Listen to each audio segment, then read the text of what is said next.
Hello everyone, welcome to this amazing platform of our channel Panisha for Competitive Examinations and I am Piyush। तो इस particular video में हम बात करेंगे जो आपका आरआरबी एनटीपीसी के लिए आपकी जो पर्टिकुलर एग्ज़ाम डेट है, जो आपका 24-25 वाला एनटीपीसी सीबीटी 1 का एग्ज़ाम होना है। इसकी जो एग्ज़ाम डेट है वो अब देखो, पहले क्या होना था, आपका सीजीएल का एग्ज़ाम होना था जो कि टीसीएस करा रही थी। वो आपका सिलेक्शन पोस्ट का एग्ज़ाम होना था। तो अभी क्या है कि सीजीएल का एग्ज़ाम मोस्ट प्रोबेबली आपका जुलाई के आगे खिसकेगा और सिलेक्शन पोस्ट का भी जुलाई के आगे खिसकेगा। तो जो भी कहानी है इनकी, ये तो जुलाई, जून जुलाई अगस्त में जाएंगे। जुलाई और अगस्त के बीच में आपको सिलेक्शन पोस्ट फेज़ 13 और सीजीएल का एग्ज़ाम देखने को मिलेगा। अब आते हैं अपना आरआरबी एनटीपीसी की एग्ज़ाम डेट पे। तो ये होने वाली है आपकी 9 जून से, ठीक है। 9 जून ऑनवर्ड्स आपका एनटीपीसी का एग्ज़ाम होगा और ग्रेजुएट लेवल का एग्ज़ाम पहले होगा, यानी कि आपको 9 जून से ग्रेजुएट लेवल का एग्ज़ाम देखने को मिलेगा। तो अगर आप देखो, आज से आपके पास 50 दिन है, आप इसको 40 डेज़ मान के चलो बीच में, क्योंकि एक आधा दिन तो ऐसे ही वेस्ट हो जाता है। तो आप 40 डेज़ की स्ट्रैटेजी जो होगी, आपको क्या क्या चीज़ें कवर करनी चाहिए, क्या टॉपिक्स कवर करने चाहिए। बिकॉज मैंने आई गेस पिछले के पिछले रिक्रूटमेंट में, जो कि बहुत पहले आया था, एक ज़माना हुआ करता था तो उस समय के रिक्रूटमेंट में मैंने रेलवे के एनटीपीसी एग्ज़ाम को क्रैक किया हुआ है।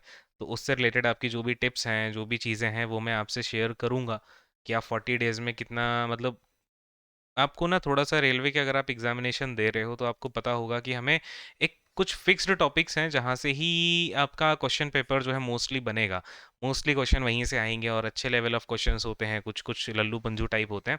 कुल मिलाकर के, अब आपने अभी टेक्नीशियन में देखा होगा कि जो कट ऑफ गई है वो काफ़ी हाई गई है ना।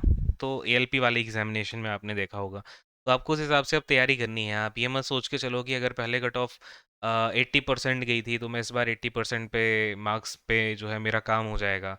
ऐसे काम नहीं चलेगा। बिकॉज CBT 1 आपको पता होगा क्वालिफाइंग है, लेकिन अब जो एज ऑफ नाउ सिनारियो है ना, क्वालिफाइंग एग्ज़ाम की कट ऑफ भी काफ़ी ज़्यादा जा रही है। तो आपको उस तरीके से अच्छे से तैयारी करनी होगी और जीके वगैरह को भी अच्छे से करना है, मैथ्स भी अच्छे से करना है और आपको रीजनिंग भी अच्छे से करना है, ठीक है। ये तीन चीज़ें आपको बहुत अच्छे से करनी है। तो अगर अभी तक आपने, और दूसरी चीज़ कि ये 40 डेज़ में आपको कम से कम 30 मॉक्स देने हैं। मॉक्स की इंपॉर्टेंस को आप बिल्कुल निगलेक्ट मत करिएगा। कोई भी प्लेटफॉर्म का आप मॉक उठा लो, XYZ, सारे के सारे ऑलमोस्ट सेम ही है ना। सभी के सभी जो भी आप मॉक टेस्ट देखोगे ना, वो एक दूसरे से कहीं ना कहीं कॉपी करते हैं। क्वेश्चन का टाइप भी वैसे ही रहेगा। आपको 30 मॉक्स देने हैं और मॉक देने का मतलब ये नहीं है कि उसमें जितने नंबर आ रहे हैं वही आपके एग्जाम में आएंगे, ऐसा देखना है। उससे आपको टाइम मैनेजमेंट सीखना है, ठीक है। मॉक का मेन मोटो है कि भाई टाइम मैनेज करना आप सीख जाओगे। और दूसरी चीज़, आपको जो PYQs हैं, जैसे कि अभी मैं आपको कुछ इंपॉर्टेंट क्वेश्चंस कराऊंगा अभी, जो ALP में मैथ्स के इंपॉर्टेंट क्वेश्चंस आए हैं, कुछ अच्छे क्वेश्चंस आए हैं, RPF में कुछ अच्छे क्वेश्चंस आए हैं, या फिर आपका JEE के CBT 1 में अच्छे क्वेश्चंस आए हैं। तो इनके जो अच्छे अच्छे वाले क्वेश्चंस हैं ना, उनकी आपको प्रैक्टिस करनी होगी। तो ये दो काम अगर आप करोगे ना, तो आप अच्छा खासी स्कोर जो है अचीव कर पाओगे। तो फिलहाल तो ये छोटी सी इन्फॉर्मेशन है, अभी तो इस सेशन को एंड करता हूँ।